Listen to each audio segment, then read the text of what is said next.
উত্তরের জেলা ঠাকুরগাঁও জেলায় এবার 1,37,000 হেক্টর জমিতে আমন ধান আবাদের লক্ষ্যমাত্রা নির্ধারণ করেছে কৃষি বিভাগ।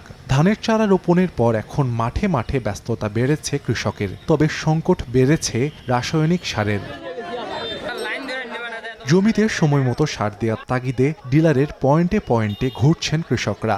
সময়মতো ইউরিয়া সার পেলেও টিএসপির তীব্র সংকটে পড়েছেন তারা। যদিও ডিলারের কাছে না পেলেও বাড়তি দামে মিলছে খোলা বাজারে। আবার অনেক ক্ষেত্রে কৃষি কার্ড ছাড়াই ডিলারের কাছ থেকে সার কেনার সময় ধরা পড়ছেন অসাধু ব্যক্তিরা। সকাল থেকে খাওয়াতে আসি, কেন আমরা সার পাবো না? মানে 4 বিঘা মাটির সার কেন দিবে না আমাদের? এরা বলছে যে ব্লক সিস্টেম দেওয়া হবে। ব্লক আমি 6 নম্বর ব্লক, 3 নম্বর ব্লক, 3 ব্লকের এরা দিবে।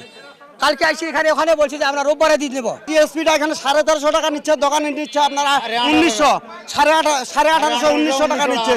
তাহলে এখন দেখেন যে আমরা কিভাবে আবাদ করবো, তাহলে এত টাকা বেশি। মোবাইলে দেখা যাচ্ছে সার দিচ্ছি, অথচ আমরা অনেকক্ষণ যে বেশ কয়েক 10-15 জন মিলে অপেক্ষা করতেছি, অথচ আমরা সার পাইলাম না। কাঠ ছাড়া সার এখানে নিচ্ছি 2টা বস্তা, আমার 5টা বস্তা দরকার। লাইসেন্স বাতিল বা ডিলারশিপ বাতিল করতো, তাহলে কেউ সিন্ডিকেটে জড়াতো না। ডিলাররাও জানাচ্ছেন চাহিদা মতো সার দিতে না পারার কথা। চাহিদা মতন আমরা দিচ্ছি না, তার 10 বস্তার দরকার, তাকে আমরা 2 বস্তা দিয়ে সন্তুষ্ট করে দিচ্ছি যে আবার আসুক। বরাদ্দ হয়তো এইরকম সময় হয়তো 20 টন বা 15-16 টন, সেখানে 8 টন 8.5 টন, এবং ডিএপিটা তো ছিল 4 টন বা 5 টন, সেটা করছে 11 টন। একদিকে সার সংকটে ফলন বিপর্যয়ের শঙ্কায় চাষিরা, অন্যদিকে কয়েকদিনে সদর ও বালিয়াডাঙ্গি উপজেলার 3 ব্যবসায়ীর গুদামে অবৈধ মজুত রাখার অভিযোগে 1776 বস্তা টিএসপি, এমওপি ও ডিএপি সার জব্দ করে স্থানীয় প্রশাসন। একটু ধৈর্য ধরতে হবে, আমরা আপনাদের চাহিদা অনুযায়ী দিব। সারের জন্য বা কৃষি উপকরণের জন্য কৃষির কোনো ক্ষতি হবে সেটা আমরা হতে দিব না, আমরা সর্বোচ্চ চেষ্টা করে যাব।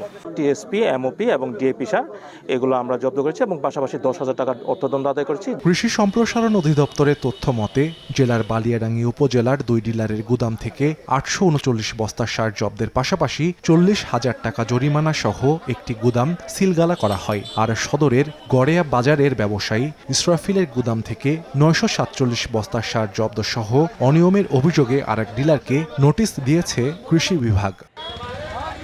সময় সংবাদ, ঠাকুরগাঁও।